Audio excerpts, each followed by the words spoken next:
Alright guys, we are on to episode 86 of Dragon Ball Super. This episode is called Fist Cross for the first time, Android 17 vs. Son Goku. Now I actually really like this episode. This has been probably my favorite episode in a while. There is actually a couple things I really want to discuss, but overall, definitely a very solid episode.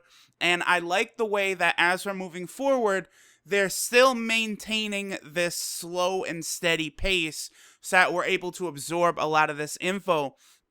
Be aware that there's going to be a lot of new characters introduced and, characters we haven't seen a lot of, such as Master Roshi, Tien, Android 17, being reintroduced. And I do think it is important to go slowly through these episodes so that we can be reintroduced to some of these characters or be formally introduced to them, like with some of the Pride Troopers in the last episode. So far, Universal Survival Arc, I think, is off to a fantastic start through, what are we? We're right around 10 episodes now. Very good, very good. So this episode starts with Goku still on Kami's lookout, talking with Dende. Now, this is quite a long scene, actually. This lasts for about 5 minutes, and they have a long discussion about a number of things, and I actually was a little surprised at some of the stuff Dende mentions. The first thing he does is he uses some sort of spell that causes Kami's lookout to sort of start moving to the island where Android 17 is. Now, this is a little odd, I would say, because in the past, we've seen that Kami could just go down to the Earth, the Earth realm, like wherever he chooses. He could just go straight there. So when Dende said that he would take Goku to where Android 17, I figured that he'd have some sort of godly power to just teleport like the two of them right over to Android 17's island. But he causes the entire sanctuary itself to move. And you do see the power pole retract and it goes away from Korin Tower. This is interesting because obviously that's something we never saw before. Now, obviously, this isn't like a plot hole or one of these weird, crazy things because, it was never stated that it couldn't move. But this is, at the same time, another one of these kind of weird things that Dragon Ball Super does. They like to just do these very odd things. Maybe it's to keep us on our toes because no one could have expected that all of a sudden Kami's lookout is just going to start being a mobile fortress flying all over the place. To be fair, if this was the case, couldn't they have moved Kami's lookout during the Buu saga? I suppose it wouldn't really have affected anything, and by the time Super Buu was able to sense ki and fly right to them, even if the sanctuary was moving around, he would still just be able to go right to them. So I guess it was completely irrelevant in the past if it could move or not, but this is still a little bit of an odd thing, I'd have to say. Now, while it's heading towards 17's island, Dende begins explaining a little bit about 17, and we do see a flashback from when 17 and 18 took down a lot of the Z fighters. This was, remember, the aftermath of Android 18 and Vegeta's first battle, where Vegeta gets his arm broken and his pride and confidence shattered by Android 18, and then 17 kind of cleans up the other Z fighters, Piccolo, Tien, and them. While he's talking, Dende mentions that he is not like he was before. Now remember, in this timeline, he was never really evil. Really, honestly, he was just a punk. He was just a young punk because he's a kid. Both him and 18 obviously were not that old. And Dende also mentions that 17 is now a lot stronger, and it's a really good thing that he is not an enemy and he doesn't have any sort of ideas at being a villain or anything like that. And it is interesting because Mr. Popo actually mentions, you have been focusing all your attention out towards space. You haven't been really keeping your eye on the Earth and the strong guys that are popping up here. And Goku seems really excited. Now here's where Dende, he starts talking about in a small village near here, there's a boy with unbelievable martial arts talent, like a super strong guy, a genius. A typical, Japanese kind of phrase we see, Naruto, our genius, Sasuke, shit like that. Genius is just a word that gets thrown a lot around. And I knew instantly that they were talking about Oob. And I started to get a little ticked off at first because Goku's like, oh, really? Interesting. But Dende mentions that he's very young, and Goku's like, oh, so he can't participate in the Tournament of Power. And Dende mentions that Goku actually should train this boy once he got older. And Goku says that he's not good at this stuff, even though, I mean, fuck, come on. Goku did a pretty good job of training Gohan in the Hyperbolic Time Chamber, so... But obviously it does look like they are trying to keep consistency with the very end of Dragon Ball Z when we saw Goku take Oob to go train him. And Dende mentions exactly who this is, that it's a reincarnation of Majin Buu. And I was starting to get upset, like, are you kidding me? So Goku doesn't know about Oob, even though 50 episodes in Dragon Ball Super, he fucking mentioned Oob to Vegeta and Krillin.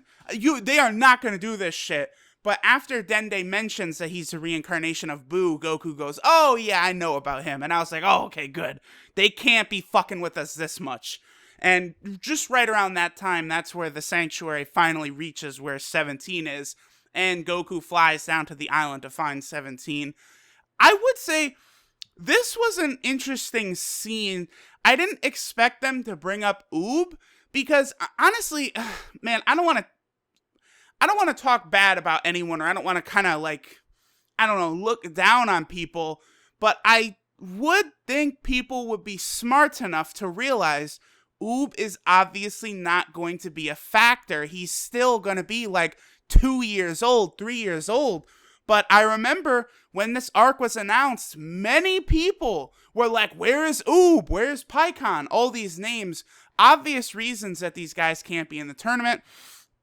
Obviously, this scene where Goku and Dende discuss Oob, this is put in there to explain to people why Oob is not around, even though, honestly, for real, it should be quite obvious. In the next scene, we're introduced to Android 17 again, and there's a lot of poachers seemingly attacking the island, and 17 starts just tearing through these motherfuckers like nothing, because obviously they're just normal humans, and we get some more inconsistency with Dragon Ball Super and bullets. I don't know if it's really an inconsistency, but they're, firing machine guns to 17 left and right, and he's just kind of batting them away. And it's like, oh boy, if only Krillin could do that. Right, Krillin? Come on. So Goku lands, and he's like, oh, 17, right? And 17 says, who are you? I've never met you before. And Goku says, I knew who you are because you have the same eyes as 18. And then 17 says, we're twins. And then Goku's like, okay, yeah, I'm Son Goku. And 17 says, I know you from your voice, among other things. So I was like, okay, good. I figured, considering how much knowledge 16 had of Goku, I had to have imagined that 18 and 17 and, 19, 20, all of them, well, 20 was Garo, but all the androids, that they would fucking know, like, all this info about Goku. So I was hoping that obviously 17 would be able to recognize who Goku was essentially on sight, which he did. So for the most part, this episode is staying consistent. That's really my biggest problem with Dragon Ball Super, I guess. A lot of people are not a fan of the animation, the fast and weird pacing combined with filler and stuff. I totally understand. But for me, definitely the number one thing is the inconsistency with previous things we've heard about in Dragon Ball and Dragon Ball Z. One of the most notable things, of course, being this 28 mortal planets with life on it in Universe 7, which is absolute fucking trash horseshit. So more poachers show up, and 17 asks Goku to assist him, and he does. And so they go ahead and they take care of all these poachers, and it is cool because you see 17 is like, make sure not to harm any of the animals, and also, I don't need to tell you, but make sure that you don't kill these guys. And you can see already that 17 is definitely no longer the punk he was, but he is, he's a fucking adult now. And 17 and Goku, obviously, they clear these guys out. Little trouble here. And it's great because there's one guy left, and he gets up. 17 is standing over him, and he pulls a gun and puts it right at 17. He's like, you can't dodge from this distance, motherfucker. And this shit, I leaped out of my seat. This was so badass. This was like a line from Denzel Washington in Man on Fire or something. 17 grabs the barrel of the gun and bends it back towards the guy and says, "You can either take care of nature or return to it." Boy, I jumped up. I was like, okay, 17. That is fucking badass. That is what I am here for. That moment right there, I live for these moments in anime. When I hop out of my seat, like, oh, this was the shit. I love this line. Definitely my favorite moment of the episode, and there's actually a couple moments I really liked, but this shit was so badass. The poacher, he doesn't have shit to say after that, and him and his boys, they get on a boat and they get the fuck out of there. And 17 mentions, even if I'd capture them, more would come. So I guess his thinking may be that, you know, these poachers are gonna be like, yeah, they're guys, you might wanna not go over there because this dude is a problem. 17 at this point then explains to Goku what all the poachers are after. It is a kind of a monster or a beast, I guess, a minotaur as it's called. And he says that the poachers are after its horns. And Goku's like, oh yeah, this monster I see. And 17 is like, yeah, well, even monsters are living beings. And it's like, okay, like as this episode goes on, like they are really trying to frame and show like how 17 thinks, that he's really not that similar to how he was in Dragon Ball Z, which is fine. I mean, it does make sense. He obviously would have grown up, and obviously being killed by Cell might, you know, change his thinking a little bit, so it does make sense. 17 also explains that it's an endangered species and that it is the last one. So, I mean, the species is essentially extinct if there's only one left. And so that's the thing, is he's just going to protect this Minotaurus here. At this point, we get a little bit more backstory with 17. He kind of explains his motives that, you know, back in Dragon Ball Z, he was looking for Goku to fight him, you know, based on Dr. Gero's orders. And we do get a flash to a couple scenes from Dragon Ball Z. We see when 17, 18, and 16 were at Goku's house, and then we see when Cell actually absorbs 17. At this point, Goku basically challenges him to a fight and says, well, you know, we never got to fight, so let's go ahead and fucking fight right now. Now, what follows is a pretty good fight. This was pretty enjoyable. Goku starts the fight out just as a Super Saiyan, and, you know, him and 17 are doing battle. I can see a lot of people kind of trashing the animation here, and there's always two things that are important to note. This isn't really bad animation. I would say, like, if we're just talking about animation, this was actually pretty good because it's very fast motion. We could see clearly how the characters are attacking each other. It's just kind of the quality of the characters themselves, but, like, in order to get the fast motion and the high-speed combat and stuff, they have to sacrifice detail. I understand that. I'm not the biggest fan. I kind of like more detail, but not necessarily the super fast-paced motion. So that's just what I prefer myself. But I definitely wouldn't say this is bad animation. Just the detail is not as high. If anything, I would almost compare this to Naruto vs. Pain, where there was that one episode with the incredibly fast motion, but the drawings were very, very, very poor. And this is kind of a similar thing. But I was pretty satisfied with this. It is a good fight. Now, 17 kind of rocks Goku, and he's very worried about the island. Like, he hits Goku at one point, and Goku's, you know, flying backwards about to hit the island, and 17 is really nervous about it.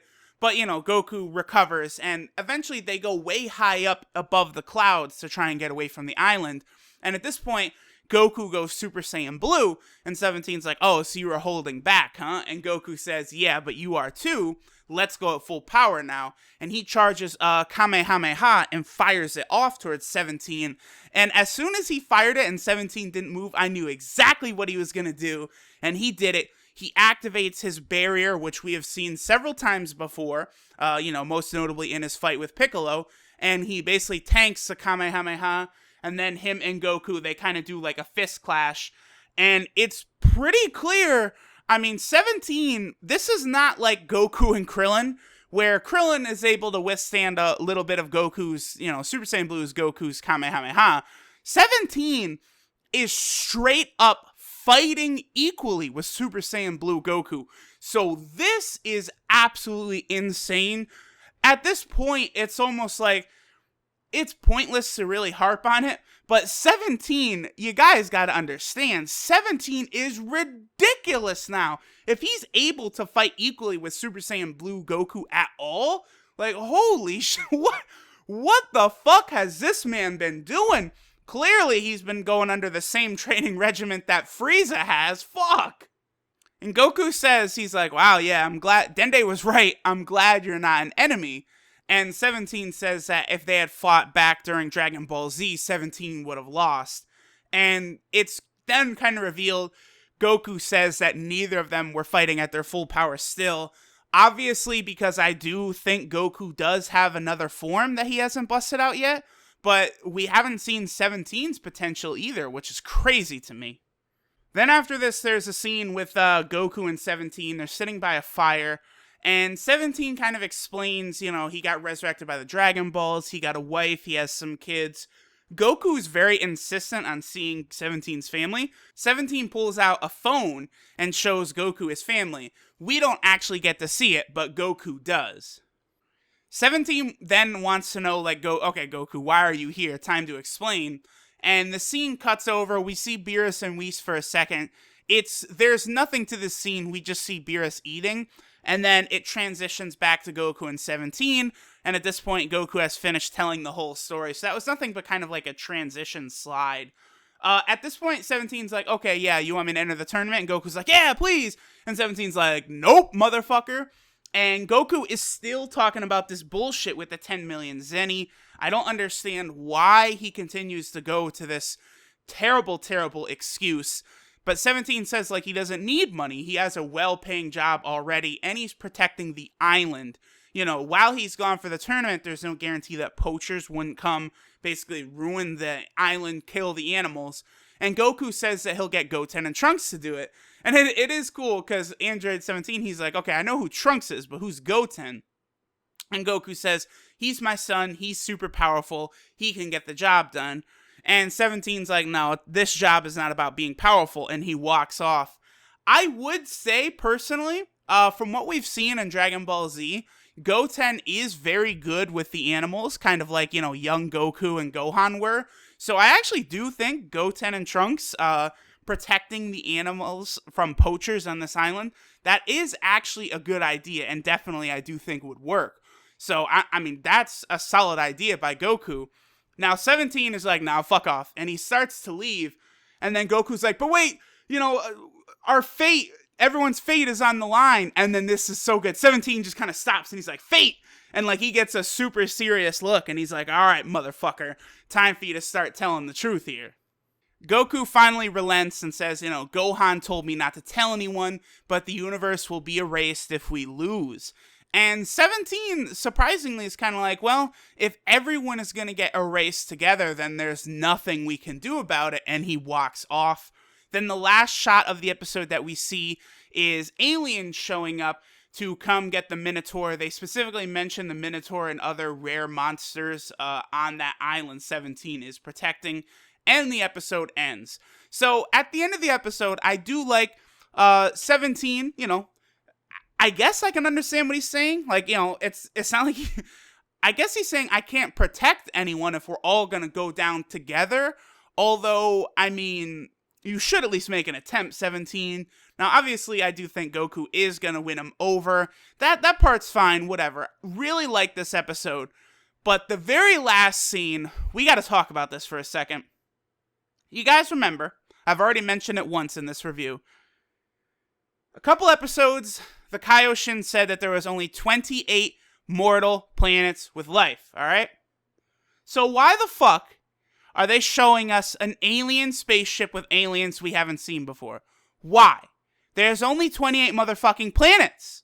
We've already been shown in Dragon Ball Super so many. Jacko, the Galactic Patrol, those filler episodes, all the Frieza stuff. Like, it's just such a fucking joke. They came up with that 28 mortal lifeline and didn't even fucking think it through. It's ridiculous. And they keep fucking it up. they will show us new motherfucking aliens in Universe 7 while still sticking to this bullshit that there's only 28 planets with mortal life. Now, I can understand that, a planet is going to have more than one type of, living creature, sure. Or more than one type of alien, sure. But we have seen way fucking more than 28. It's just asinine. Asinine and dumb. I'm probably going to make a separate video on it because of how fucking stupid it is. Why the fuck do they need a galactic patrol if there's only 28 goddamn planets with mortal life? It doesn't make sense. It's, very frustrating. That's the type of shit that I really fucking hate in Dragon Ball Super. Shit like that. Shit like the retcon of the Potara I really dislike. Vegito, they retconned the motherfucking Potara earrings to be 1 hour, and then they can't even stick to that shit. The fusion lasts about 5 minutes. If we're gonna be changing rules, let's at least stick to the rule change. It's like, okay, Vegito's permanent. No, actually, Vegito is now 1 hour long. Well, no, actually, now Vegito is now 5 minutes long. It's like, fuck this. Consistency, god damn it. That is what I want.